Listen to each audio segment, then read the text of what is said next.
Take the back. You'll notice that the back one side is wider than the other. The wide side is the bottom. So now I've got the top, and I'm going to lay the top of the back onto the top of the front, right sides together. And then you're going to pin those sides together. One thing to note when you're pinning a lot of layers together. Separate these layers and grab the edge of the pocket.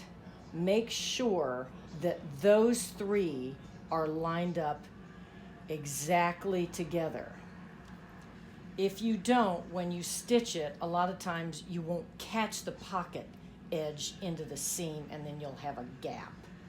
So that's really the only picky part about pinning the sides. Don't worry if the tops aren't exactly the same.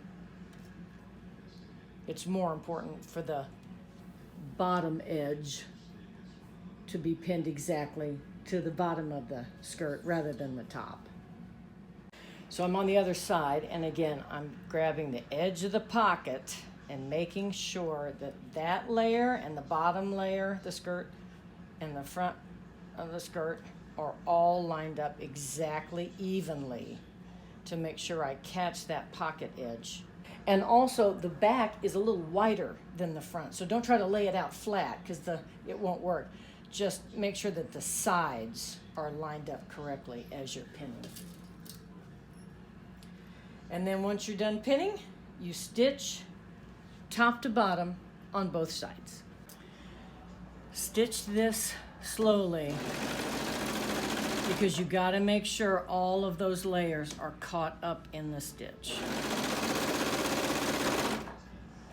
And when I'm getting close to the pocket edge, I open it up and make sure all of those layers are right together.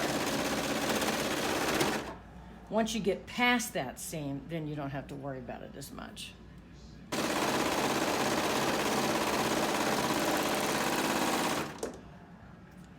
And then you do the other side. Always stitch from top to bottom to make sure that pocket edge gets sewn in correctly. And again, I'm opening it up here where that pocket edge is. It's a little tricky right through here. And making sure all three of those layers are together.